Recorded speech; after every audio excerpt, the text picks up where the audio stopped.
জগৎ ঘুমিয়ে যাবে। সুতরাং মনে রাখো, নবী ঘুমিয়ে গেলে জগৎ ঘুমিয়ে যাবে। আমি আপনাদেরকে জানাতে চাই, ও মুসলমানের আগো, বিশ্ব নবী রহমাতাল লিল আলামিন আপনার আরাম ফরমাচ্ছেন। নবীর চোখ ঘুমায়, অন্তর ঘুমায় না। আর আমাদের মধ্যে অনেক মানুষ আছে যাদের অন্তর ঘুমায়, চোখ ঘুমায় না। মেলা লোক আছে দেখবেন, চোখে দেখছে আর না খেয়ে, এরকম লোক নাই? মেলা লোক। আমি বলি এরকম ঘুম ভালো কার জানেন? যার বাড়ি ঘর ভাঙা, চোর চুরি করতে পারবে না। চোর চুরি করতে গিয়ে সুবহানাল্লাহ বলবে যে লোকটা দেখছে, কে বলবে দেখে না, জিকির করছে। একটা কথা বুঝেলেন তাহলে? আমাদের নবী কি আমাদের মতো? আমাদের মতো না। আমি একদিন আপনার ডুমকল থেকে এসে বহরমপুরে গাড়ি ধরে রায়গঞ্জ যাব, ইটাহার। তো ড্রাইভারের পাশে কেবিনে ওখানে সিটে বসলাম, বসে কিন্তু ঢুলতে লাগলাম রাত জায়গা। যখন ঢুলতে লেগেছি তো ড্রাইভার কন্ট্রাক্টরকে বলছে, এই মৌলভী সাহেবকে পিছনে বসাতো। আমি ভাবছি ব্যাপারটা কি।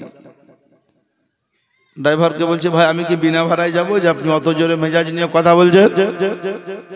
বলছে না, বিনা ভাড়াতে যাবেন না। বললাম তাহলে আগের ভাড়া আলাদা, পিছনের ভাড়া আলাদা নাকি? বলছে না, এটাও নয়। তাহলে? তো বলছে আপনি যে ঘুমাচ্ছেন, ঢুলছেন, আপনার ঘুম দেখে যদি আমার ঘুম চলে আসে তো বাসের সমস্ত প্যাসেঞ্জার পটল তুলবে জি। আর আপনি যদি ঘুমাতে হয় তো একাই ঘুমান গা, পিছনে যান, অসুবিধা নাই। আমি আপনাদেরকে বলি, ড্রাইভার চিন্তা করলো যদি আমাকে নিদের তন্দ্রা আসে, বাস কোন দিকে পাল্টি করবে, প্যাসেঞ্জারের ক্ষয়ক্ষতি হবে। আমার বিশ্ব নবী বললেন, ওয়াল্লাহু ইউতিয়ানা কাসিম, রুজির মালিক আল্লাহ, বন্টনকারী আমার রাসূল আল্লাহ। নবী বললেন, যদি আমি ঘুমিয়ে যাই তো মনে রাখো রুজি তোমার কে বন্টন করবে। মনে রাখো, জেনে রাখো, আমি নবী যদি ঘুমিয়ে যাই তো জগতে রুজি বন্টন করা ভুলে যাবে, জগতে রুজি বন্টন করা হবে না। সুতরাং আমি নবী ঘুমিয়ে গেলে জগৎ ঘুমিয়ে যাবে। আমি আপনাদেরকে জানাতে চাই, ও মুসলমান ভাইয়েরা গো, বাপজিরা, আমার মা বোনেরা, এই বলে জিবরিল আমিন চলে এলেন। আর জিবরিল আমিন এসে সুবহানাল্লাহ আকা মুস্তাফা সাল্লাল্লাহু আলাইহি ওয়াসাল্লামের কদম মোবারকের তলায় চুমা দিলেন। আর আশিকের নবী কলমের ডগে লিখতে লাগলেন, নূরে মুহাম্মদ রাসূল আরবি, নূরে মুহাম্মদ রাসূল আরবি, নাইবে পারওয়ার কে জিবরাইল চুমে যার দরবার।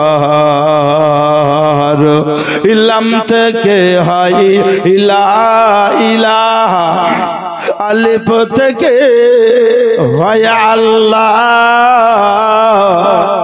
আবা মিম থেকে হয় নামে মুহাম্মদ, তিনি রাসূল আল্লাহ। শহীদ আজম ইমাম হুসैन, শহীদ আজম ইমাম হুসैन, নওয়াসাতি নার জিবরাইল চোমে যার দরবার। আল্লাহর নবী আকা মুস্তাফা সাল্লাল্লাহু আলাইহি ওয়াসাল্লাম রহমাতাল লিল আলামিনের কদম মোবারকে তলাতে জিবরিল আমিন চুমা দিলেন। নবী আমার চোখ খুলে দিলেন। বিশ্ব নবীর উপরে কোরআন শরীফের আয়াত নাজিল হইল, আমার বিশ্ব নবী রহমাতাল লিল আলামিনের কদম মোবারকের তলা মোবারকে জিবরিল আমিন জুমা দিলেন তো মনে রাখেন। তাহলে নবীর থেকে আপনি বলবেন জিবরিল আমিন ছোট, জি হ্যাঁ ছোট। আমার বিশ্ব নবী রহমাতাল লিল আলামিন একদিনের ঘটনা, নবী বলেছিলেন জিবরিল আমিন একবার বলো তোমার বয়স কত? জিবরিল আমিন বলেছিলেন ইয়া রাসূলুল্লাহ, ইয়া হাবিবাল্লাহ, আকা মুস্তাফা, নবী গো আমার বয়স কত হুজুর বলতে পারবো না, তবে চতুর্থ হিজাবে 4 আসমানের উপরে একটা তারকা উঠত, ওই তারকাটা 70,000 বছর পর পর। আপনার অ্যাডজাস্ট হয়নি এখনো মাইক, একটা ইকো ঘুরে ঘুরে আসছে, বুঝতে পেরেছেন? মাইকওয়ালা আপনি এখানে বসেন না গো, ইকোটা ঘুরে ঘুরে আসছে, ওই জন্যই খারাপ লাগছে। বেরাদার, আল্লাহর নবী আকা মুস্তাফা সাল্লাল্লাহু আলাইহি ওয়াসাল্লাম রাহমাতাল লিল আলামিন,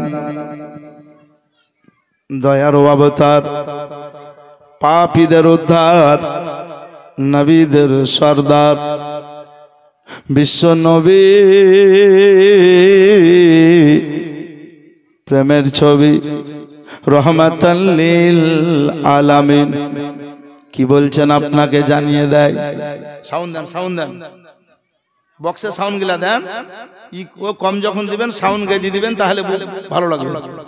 বেরাদার, আমার বিশ্ব নবী রহমাতুল লিল আলামিন আকা মুস্তাফা বললেন জিবরিল আমিন তোমার বয়স কত? বলে ইয়া রাসূলুল্লাহ চতুর্থ হিজাবে 4 আসমানের উপরে একটা তারকা উঠে নবী গো, যে তারকাটা 70,000 বছর পর পর ওঠা ডোবা করে।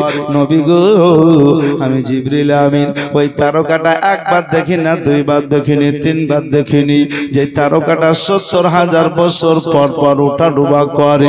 যখন তারকাটা উঠে তো 70,000 বছর উঠেই থাকে, আবার যখন ডুবে যায় 70,000 বছর ডুবে থেকে যায়। ইয়া রাসূলুল্লাহ, ইয়া হাবিবাল্লাহ, নবী আমি জিবরিল আমিন ওই তারকাটা হুজুর আমি দেখেছি এতবার কতবার। তো জিবরিল আমিন বললেন ইয়া রাসূলুল্লাহ ওই তারকাটা আমি ৭২,০০০ বার দেখেছি। সুবহানাল্লাহ, সুবহানাল্লাহ। কতবার দেখেছে? ৭২,০০০ বার।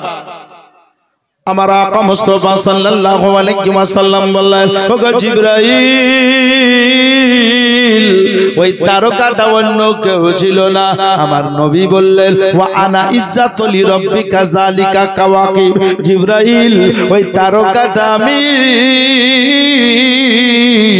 নূরের নবী ছিলাম। জিবরিল আমিন বললেন ইয়া রাসূলুল্লাহ, ইয়া হাবিবাল্লাহ, নবী গো যদি তারকাটা আপনি ছিলেন হুজুর ৭০,০০০ বছর দেখতে পেতাম, তার কারণটা কি? আবার ৭০,০০০ বছর দেখতে পেতাম না, তারই কারণটা কি? আমার বিশ্ব নবী রহমাতুল লিল আলামিন আকা মুস্তাফা বললেন জিবরাইল ৭০,০০০ বছর যখন তুমি দেখতে, আমি আকা মুস্তাফা নামাজের হালাতে দাঁড়িয়ে দাঁড়িয়ে ৭০,০০০ বছর ধরে কোরআন শরীফ তেলাওয়াত করতাম। আবার যখন তুমি দেখতে পেতে না, তখন আমি সাজদার হালাতে গিয়ে ৭০,০০০ বছর ধরে সাজদাতে তাসবিহ পাঠ করতাম। আমি আপনাদেরকে জানাতে চাই নবী তো উনারই না, যিনি সুবহানাল্লাহ নামাজ আনতেন, আবার নামাজ আনতে যাওয়ার আগে জানতেন নামাজ কেমন হবে।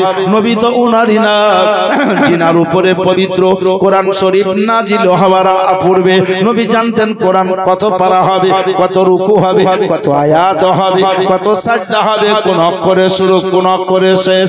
আমি আপনাদেরকে বলতে বলতে আরো কিছু বলে দেই, তবে সুবহানাল্লাহ এটা মাথায় রাখেন। আমার বিশ্ব নবী তো উনারই নাম, যে আজকের তারিখে উত্তরনগর পাঠানপাড়ার আকা মুস্তাফার জান্নাতি বাগানে এই জলসাতে কতজন পুরুষ এসেছেন, কতজন মহিলা এসেছেন, এর টোটাল আমার নবী দিতে পারে। কারণ নবী বলে দিয়েছেন ইন্নী আরা মালা তারাউনা ওয়া আসমাউ মালা তাসমাউন। নবী বললেন আমি যা দেখি তা তোমরা কেউ দেখো না এবং আমি যা শুনি তা তোমরা কেউ শোনো না। গো মুসলমানেরা, আপনারা মনে রেখে দেন, আমার নবী মুস্তাফা বললেন আমার কাছে যে কোনো হাজী হজ করতে এসে আমার রওজা শরীফে দাঁড়িয়ে দাঁড়িয়ে দোয়া চাই, আমি তাকে যেমন দেখি, তুমি উদ্রনগরের পাঠানপাড়ার জালসাতে বসে আছো, আমি তাকে ওই রকমই দেখি।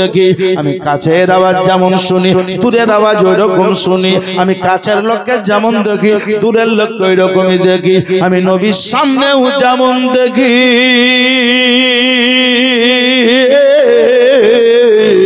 পিছনে ওই রকম দেখি। জননী, আমি আপনাদেরকে জানাতে চাই, এই নবী মুস্তাফা সাল্লাল্লাহু আলাইহি ওয়াসাল্লাম মক্কা মুআজ্জামা হিজাজ নগরে কোরাইশ হাসমি বংশে 570 কিংবা 71 খ্রিস্টাব্দে আগমন হলেন। আরবের একটা প্রথা ছিল, জননী মায়েরা বাচ্চা জন্ম দিত আর বাইরের মহিলারা দুধ পান করাতে নিয়ে যেত। আপনারা ওয়াজে শুনেছেন, জীবনীতে শুনেছে যে হযরতে হালিমা সাদিয়া নামক যে মহিলাটি ছিলেন, নেকবাক্ত মহিলা, সেই মহিলাটা বিশ্ব নবীকে নিয়ে গেছিলেন। শুনেননি? কিন্তু এটাও শুনেলেন, বিশ্বনবী রাহমাতুল লিল আলামিন আকা মুস্তাফাকে এটাও শুনেছেন আপনারা কি, যে নবী এতিম বলে অনেক দায়ে লাইনি। এটা বাংলা বইয়ের কথা, এটা বাংলা বই আছে যে নবী এতিম পিতাহারা, এই জন্য নবীকে এতিম বলে লাইনি গো। কিন্তু জেনে রাখবেন, সুবহানাল্লাহ, একটা আওয়াজ ঘুরছে, কোনটা জানেন? যেটা যে মাইকটা পাকা ঘরে টাক্কর মারছে, ওইটারই আওয়াজ ঘুরছে এখানে, যা বুঝা গেল। বাপজিরা ভাইরা আমার, আল্লাহর নবী আকা মুস্তাফা সাল্লাল্লাহু আলাইহি ওয়াসাল্লাম কে ইতিম বলে লাইনে, কিন্তু এটা ভুল কথা, যায়িব কথা, কমজোরি কথা। আমার নবীকে ইতিম বলে লাইনে নয়, আমার বিশ্ব নবী রাহমাতুল লিল আলামিনের হালিমা সাদিয়া বাদী অন্যান্য দায়কে চয়েস ছিল না। হালিমা সাদিয়াকে চয়েস। এবার আপনারা বলবেন মাওলানা কেমন চয়েস একটু বলে দেন। হালিমা সাদিয়া প্রমাণ দিলেন জগৎকে। যাই আমি তাইফ নগর,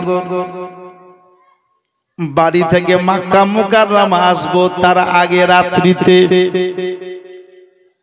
আমি শুয়ে শুয়ে স্বপ্ন দেখলাম গো, আমি হালিমা অভাবিনী নারী, বড় গরীব, এক বেলা খাবার হতো, দুই বেলা হতো না, একদিন খাবার হলে 2 দিন হতো না। আমার ছেলে মেয়েরা খিদার তাড়নায় কাঁদত। আমি কারো চুরি করে খাইনি, কারো বাড়িতে ভিক চেয়ে খাইনি। আমি হালিমা সাদিয়া, সুবহানাল্লাহ, আল্লাহর কত বড় নেককার বান্দি ছিলেন দেখেন। এই হালিমা সাদিয়া বললেন আমার একটা বেটি যার নাম সাইমা, বাংলায় যাকে সীমা বলা হয়, এই মেয়েটি একদিন রাতের বেলায় জোরে জোরে কাঁদতে লাগলো। হযরতে হালিমা সাদিয়া বললেন বেটি কাঁদছিস কেন রে? বললে মাগো খিদার জ্বালা সহ্য হয় না। বলে খিদার জ্বালা সহ্য হয় না? না তো না। বলে বেটি আর এখন কয়েকদিন আরো সবুর করো, কিছুক্ষণ আরো সবুর করো। কেন? বলে এখনো খাবারের ব্যবস্থা করতে পারি মাগো। তবে জোরে জোরে কাঁদিও না বেটি, যদি তুমি জোরে জোরে কাঁদো তো জেনে রাখো বেটি তোমার কান্না শুনে অন্যান্য ছেলে মেয়েরা জেগে যাবে। আমি তোমার মা, এখনো খাবারের ব্যবস্থা করতে পারিনি। তবে সবুর করো বেটি, সবুরের ফলটা বড় ভালো হয়, সবুরের ফলটা বড় মিষ্টি হয়। এ কথাবার্তা বলে দিলেন। হযরতে হালিমা সাদিয়ার বেটি সীমা চুপ হয়ে গেলেন, বেটিকে সান্ত্বনা দিলেন, সবুর করালেন। আর মুসলমানের আগো এই হালিমা সাদিয়া একদিন তিনার স্বামীকে বলছেন, স্বামী চলেন মক্কা মুকাররমা যাব। কেন যাবা? বলে ছেলে আনতে। বলল বিবি তুমি তো নিজের ছেলেকে খাবার দিতে পারো না, পরের ছেলে ঝামেলায় পড়বা নাকি? বলে স্বামী গো, নানা যে বাচ্চাটাকে লালিত পালিত করব তার তরফ থেকে তার পিতা মাতারা টাকা দেবে, আর সেই টাকাতে আমরা খাবার ক্রয় করে খাবো। আমারও স্থানে দুধ আসবে, বাচ্চারাও খাবার খেতে পাবে। হুজুর অভাবের সংসার দূর হবে। হুজুর চলে, কারণ কথাই বলে যে সংসার সুখী হয় রমণীর গুণে। হালিমা সাদিয়া তার স্বামীরই সংসারকে সচ্ছলতা করার জন্য, অভাব অটন সংসারকে দূর করার জন্য বলল হুজুর চলে। তো স্বামী কত সাচ্চা লোক জানেন, জাহিলিয়াতের যুগের লোক। নবী তো সবেমাত্র আগমন হলেন, নবী তো কি বলে আগমন হলেন, তার আগে যারা ছিল তারা জাহিলিয়াতের যুগের লোক।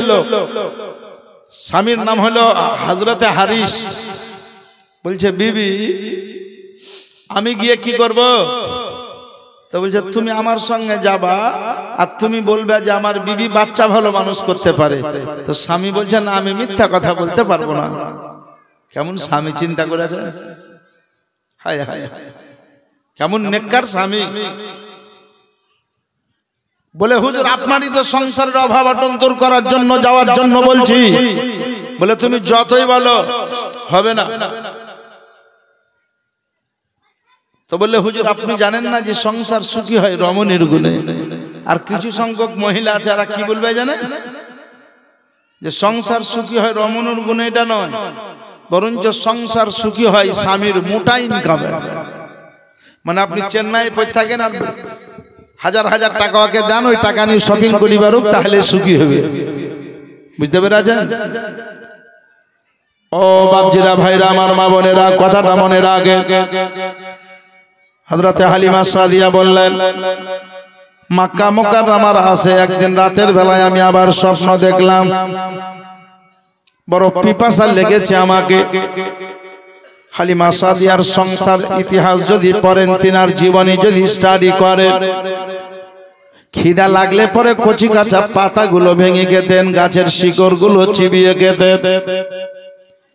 এই হালিমা সাদিয়া বললেন বড় পিপাসার তাড়নায় একদিন মাঠ ময়দানে দৌড়াদৌড়ি করছি আমি, পিপাসা কোথায় পানি পাবো, পানি পাবো।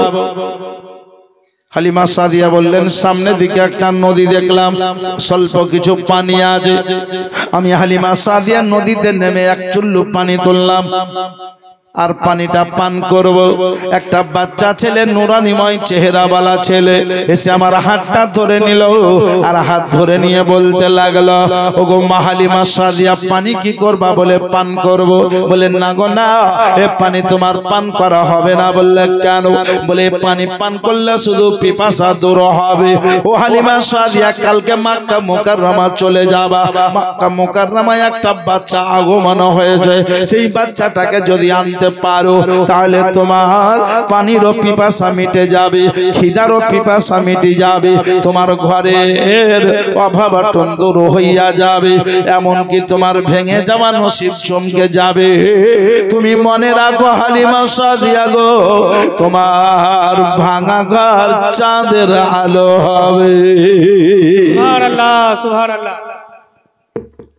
এই বলে ছেলেটা হালিমা সাদিয়ার হাতের তলার জোরে থাবা মারল, হাতের তলার নিচে জোরে থাবা দিল। আর হালিমা সাদিয়া বললেন আমার হাতের পানি পুনরায় নদীতে পড়ে গেল। বড় চিন্তায় পড়ে গেলাম। রব্বুল আলামিন স্বপ্ন ভেঙে গেল, আর থামবো না, আর দেরি করবো না, এই বলে হালিমা সাদিয়া জলদি বাড়ি থেকে বেরিয়ে গেলেন। মুসলমানের আগো আমি আপনাদেরকে জানাতে চাই, স্বামীকে নিয়ে চলে গেলেন, কিন্তু যাদেরকে বলে রেখেছিলেন ফুফুকে, চাচিকে, খালাকে, আত্মীয় স্বজনদেরকে, তারা বলেছিল হালিমা সাদিয়া সবারই আগে তুমি বেরিয়ে যেও, তুমি তোমার সবারই দুর্বল, যেতে দেরি হবে। হযরত হালিমা সাদিয়া বললেন আমি চলে গেলাম, আমি সবারই আগে বাড়ি থেকে বেরিয়ে গেলাম, তবে বাড়ি থেকে বেরিয়ে যাওয়ার আগে সবারই আগে ঘর থেকে বের হইলাম, আর সবারই পিছে আমি মক্কা মুকাররমায় পৌঁছলাম। সমস্ত দায়রা যখন বাচ্চা নিয়ে চলে এলো, তখন আমি আমার স্বামীকে নিয়ে মক্কা মুকাররমায় কেবলমাত্র পৌঁছলাম। কি খবর হালিমা, এত দেরি? বললো আসতে দেরি হয়ে গেল। হায় হায়, আর বাচ্চা আছে বুবু? বলে একটা বাচ্চা আছে, ওই বাচ্চাটা নিয়ে আসো, আর দেখতে বড় সুন্দর, ওই রকম বাচ্চা জীবনে দেখিনি। বলে সুন্দর যদি বাচ্চা হয় তো কেন নেননি? বলে হালিমা সাদিয়া এই বাচ্চাটা তোমার বাড়িতে থাকবে, আমরা মাঝে মাঝে নিজের বাড়ি থেকে তোমার বাড়িতে এসে বাচ্চাটাকে দেখবো, মাঝে মাঝে আসবো আর দেখবো, ফায়েজ বরকত পাবো। যাও। বলে বাচ্চাটা দেখেছো সুন্দর, তো লেওনি কেন গো? বলে এই জন্য লাইনে যে বাচ্চাটার পিতা বেঁচে নাই। জাহেলিয়াতের যুগে জানতো যে বাচ্চার পিতা বেঁচে থাকে না, ওই বাচ্চাকে দুধপান করাতে নিয়ে গেলে তার স্বামীও মারা যাবে, এটাই ভাবতো তারা। হযরত হালিমা সাদিয়া বললেন আপনারা কি বাচ্চাটা নেননি না বাচ্চাতে আপনাদেরকে চয়েস করেনি? জোরে বলুন। এইখানে ভেদ ভরা আছে, এইখানে রহস্য ভরা। বললো হালিমা সাদিয়া আপনারা কি বাচ্চাটাকে নেননি না বাচ্চাতে আপনাদেরকে চয়েস করেনি? আপনারা বলবেন কথাটা কেমন হইল? আমি স্টেজ থেকে নেমে যাচ্ছি, আপনাদের মধ্যে একজন ব্যক্তি সুবহানাল্লাহ তিনি বলতে লাগলেন, বা খায়রুল সাহেব, যে হুজুর আপনার চাদরখানা দিবে। আমি বললাম এই চাদরটা আপনাকে আমি দিতে পারবো না। কেন? এটা নিয়ে আমি স্টেজে উঠি। আপনি পরে জিজ্ঞাসা করছেন, ও খায়রুল ভাই শোনো। বলে কি? বলে জেনে রাখো, মনে রাখো, মাওলানা সাহেব আপনাকে কি বলছিল? উনি উত্তর দিচ্ছে যে আমাকে চাদরখানা দিচ্ছিল। আচ্ছা, আমি চাদরখানা নিলাম না। কথা বলেন, উনি ঠিক বললেন না ভুল? ঠিক বললেও, কারণ চাদর দিচ্ছিল না, তোমাকে দিলে না। আমি আপনাদেরকে জানাতে চাই, ও মুসলমানের আগো কথাটা মনে রেখে দেন। আল্লাহর নবী আকা মুস্তাফার চয়েস ছিল হযরতে হালিমা সাদিয়াকে। আমি আপনাকে বলবো না, খালি একটু ইঙ্গিত দিলাম। বিশ্ব নবী রাহমাতুল লিল আলামিন যাকে চয়েস করেলেন, জগৎ তাকে বাদ দিতে পারে না, জগৎ তাকে সুবহানাল্লাহ পরিবর্তন করতে পারে না। আজকে বারবার মাইকিং করা হচ্ছে, ওগো উত্তরনগরীর পাঠানপাড়ার জলসাতে আপনারা যে যেখানে আছেন চলে আসেন, চলে আসেন। কিন্তু আসবে কে? কে জলসাকে প্রাধান্য দেবে? আমি আপনাকে বলতে চাই, জানিয়ে দেয় আমার বিশ্ব নবী যাকে চয়েস করেছে, আল্লাহ পাকের তাকে পছন্দ হয়েছে। আর নবীর যাকে পছন্দ, আল্লাহর তাকে পছন্দ, তাকে ডাকা হয় যে আপনি চলে আসেন। সুবহানাল্লাহ। ও মুসলমানের আগো অনেক সময় দেখা যায় মাদ্রাসা মসজিদের টাকা পয়সা দানের উদ্দেশ্যে অনেকেই বলে 10,000 দেন, 5,000 দেন। আরে দান করলে হয় না, লান করলেও হয় না। আল্লাহ আল্লাহ রাসূল যাকে পছন্দ করে তারই দানের টাকায় দিন ইসলামের কাজ হয়। এটা আপনাকে মনে রাখতে হবে। মুসলমানের আগু হালিমা সাদিয়া বলেছিলেন, আমি দুর্বল সবারই নিয়ে এসে বিশ্ব নবীকে নিয়ে গেছিলাম, আর নবীকে দেখা মাত্র অনুভব করে নিয়েছিলাম। আমার হাতের পানি যিনি ফেলেছিলেন তিনার চেহারা আর মা আমিনা রাদিয়াল্লাহু তাআলা আনহার কোলে আরাম করছেন ইনার চেহারা মনে হচ্ছে একই চেহারা। সুবহানাল্লাহ সুবহানাল্লাহ। চেহারার কোনো ডিফারেন্স পাইনি।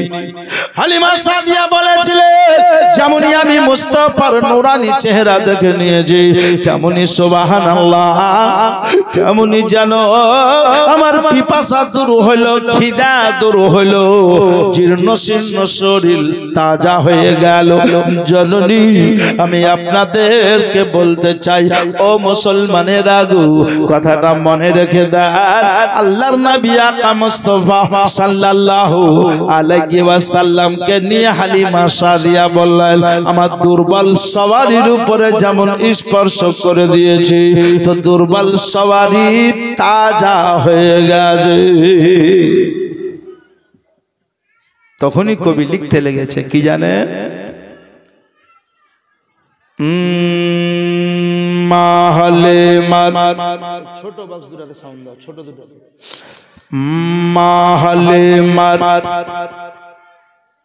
দুর্বলোটে হয় নবী যখন সওয়ার। একটু জোরে বলেন, খালি কথাটা গজলের মাধ্যমে বুঝে নিয়েন। মাহলে মার দুর্বলোটে হয় নবী যখন সওয়ার, মাহলে মার দুর্বলোটে হয় নবী যখন সওয়ার। ইয়া তো সস্তে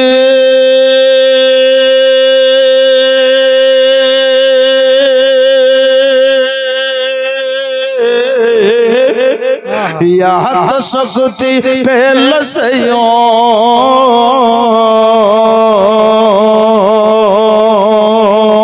याद सकती पहल से चाल साबर ऊपर सुभानअल्लाह। नूरी झरना ঝরছে দেখো এ জগত মাঝারে, নূরি ঝরনা ঝরছে দেখো এ জগত মাঝারে। দয়ার নবী প্রেমের ছবি, দয়ার নবী প্রেমের ছবি এলেন মা আমিনার ঘরে, নূরি ঝরনা ঝরছে দেখো এ জগত মাঝারে।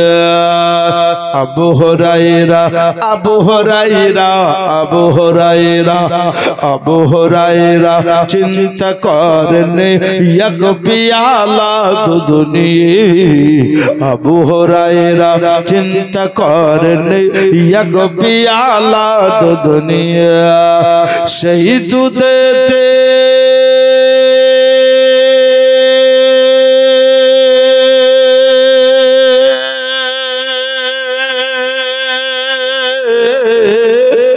সেই দুধেতে নবীর বরকতে,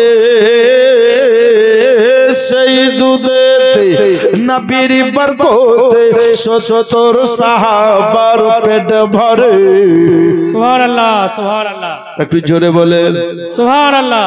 দুধ কপিয়ালা কত জন পান করলেন? হ্যাঁ পারবেন আপনারা? আমরা পারবো?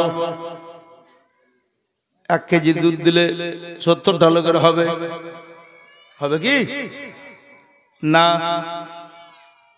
কারণ এত বড় গ্রাম লোক তো দেখছি যায়। তার মানে কিছু যুবকেরা জালসাকে ভালোবাসে, জালসা করেছে, আর কিছু লোক বলছে জালসা করে কি হবে, নাকি বলছেন?